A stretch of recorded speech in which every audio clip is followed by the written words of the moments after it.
We finally got our hands on a high-end FDM, or fused deposition modeling printer from Ultimaker called the Ultimaker Extended 2. We're a little late to the game in terms of 3D printing, but that's because honestly, just printing from Shapeways was always kind of a great solution for us. Ultimaker offered us an Ultimaker 2 to send to us, and it's kind of too badass to deny. So hang out to watch Taryn and I print some random stuff, and please like the video for more 3D printing stuff in the future. I would love to do more videos on this subject, but I need your guys' support in order to do that. So yes, I'm begging for likes. Please like and share this video.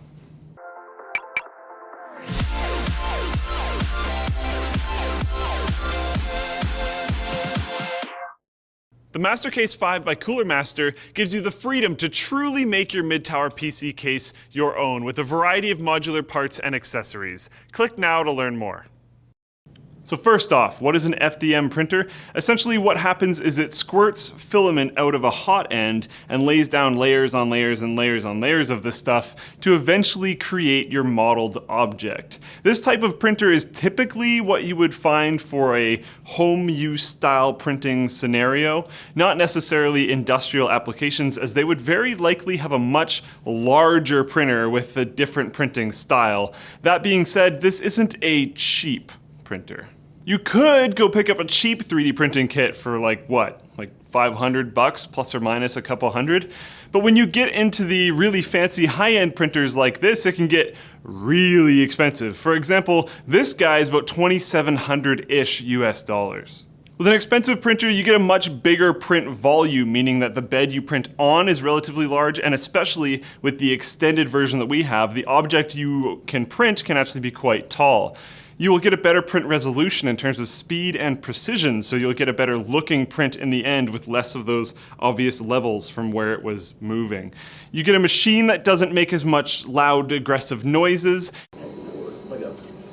Oh my God. And then the rest of the improvements are largely going to be more subtle and hard to detect things that are actually still very important. Those things are like the specific bearings that were used, the hot end, the steppers, the belts and their tightness, etc., which will both contribute to the longevity of your printer and the quality of the final print.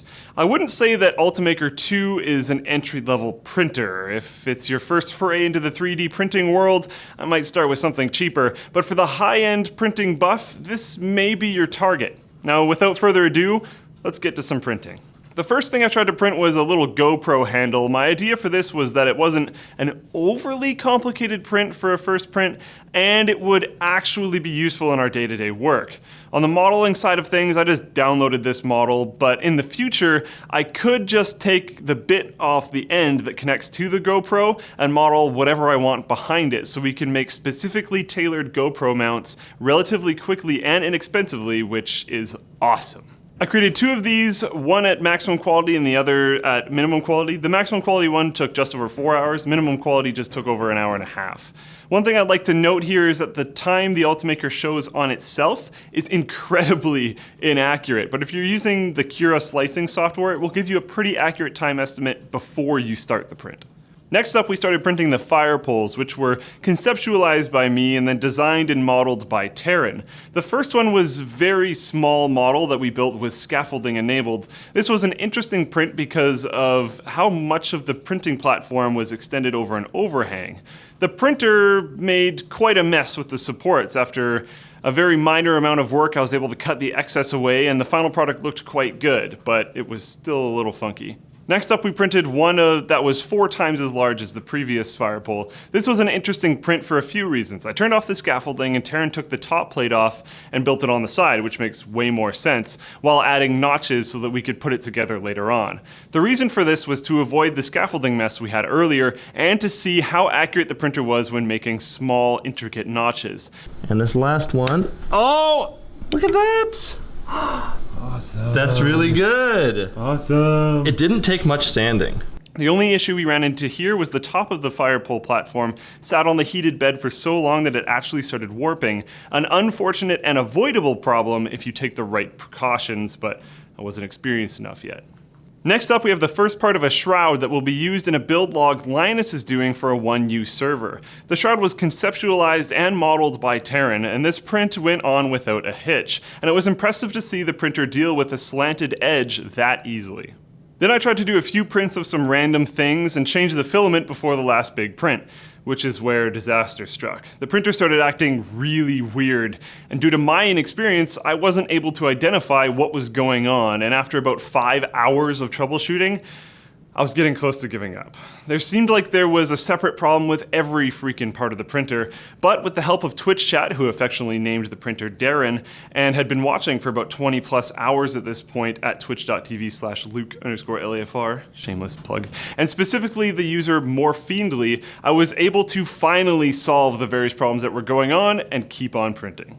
I have to give Ultimaker a point here because even though I had a vast amount of inexperience, it was actually pretty easy to kind of take things apart and tinker with them to try to identify the problem, so that's pretty cool.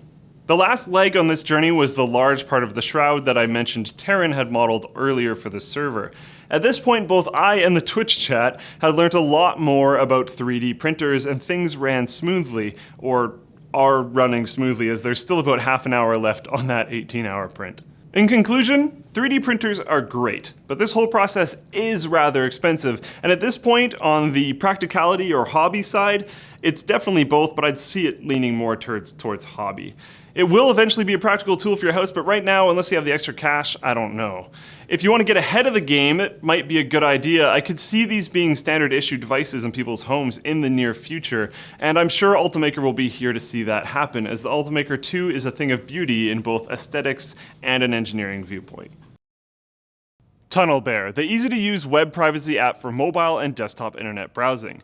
You can use TunnelBear on iOS, Android, Mac, or PC, and they even have a direct Chrome extension that lets you tunnel or browse the internet as if you're in one of 14 different countries with ease. With TunnelBear, you can access websites that are geo-blocked in your country. It's super easy to install and use, and if you encounter any issues, they have friendly support bears standing by 24 hours a day to help. They currently serve over 5 million users, and you can become a user absolutely free by heading over to tunnelbear.com/LTT. They give you 500 megabytes of data for free every month, but if it's not enough for you, they have unlimited plans starting at a very reasonable $6.99 per month. Thanks for watching, guys. If this video sucked, you know what to do, but if it was awesome, get subscribed, hit the like button, share it, or even consider supporting us directly by using our affiliate code to shop at Amazon, buying a cool t-shirt that isn't from Twitch, or with a directly monthly contribution through the community forum. Now that you're done doing all of that stuff, you're probably wondering what to watch next. So click the little button in the top right-hand corner to check out this video where I check out the G29 driving force from Logitech.